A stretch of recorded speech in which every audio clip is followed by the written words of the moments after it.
नबूवत का दरवाज़ा बंद हो चुका, इसलिए कि मोहम्मद मुस्तफ़ा अहमद मुजतबा सल्लल्लाहु अलैहि वसल्लम आखिरी नबी हैं। आप ख़त्म नबूवत का ताज पहन कर आए हैं। आपके बाद अब कोई नया नबी आने वाला नहीं है। अब आपके बाद विलायत का दर्जा खुला हुआ है। लिहाजा विलायत के ज़रिए से लोग सिद्दीक़ीन का मकाम हासिल करते हैं, शहदा का मकाम हासिल करते हैं, सालिहीन के मकाम पर फायज़ होते हैं। गोया कि ये उम्मत रोज़ बरोज़ रूहानी मरातिब तय करती नज़र आती है। तो ये कमालात अल्लाह तबारक व तआला ने सिर्फ इंसान के अंदर रखे हैं।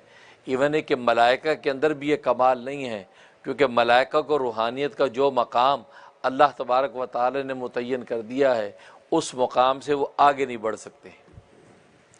यही वजह है कि हज़रत जिब्राईल अलैहिस्सलातु वस्सलाम जैसा फ़रिश्ता जो सय्यदुल मलाइका है, सिदरतुल मुंतहा पर पहुँचकर आगे बढ़ने से इनकार कर गया और सरकार दो आलम सल्लल्लाहु अलैहि वसल्लम से दरख्वास्त की, इससे आगे बढ़ने की मेरी मजाल नहीं है, ये सिदरतुल मुंतहा ये मेरा आखिरी मुंतहा है, इसके बाद अगर मैंने कदम बढ़ाया तो अल्लाह तबारक व तआला के नूर की तजल्ली से मेरे पर जल जाएंगे, मैं इससे आगे जाने की ताब नहीं रखता।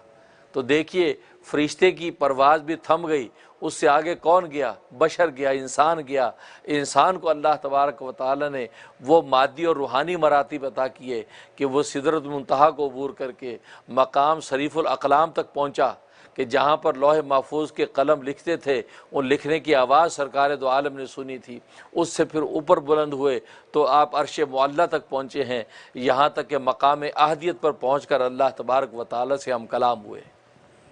तो देखो इंसान ने तरक्की की तो कैसी की, इस कदर तरक्की करता चला गया कि ज़ाहिरी हुदूद भी सारी की सारी सिमट गई। और जैसे कि ख़ुद कुरान ने दावा किया कि एक तीर कमान का फासला था, एक तीर कमान का फासला था कि ये बंदा अपने खुदा से बात कर रहा था और खुदा अपने बंदे से हम कलाम था। इतनी तरक्की। तो गोया कि मादियत की हुदूद भी सिमट गई और रूहानियत के मकाम।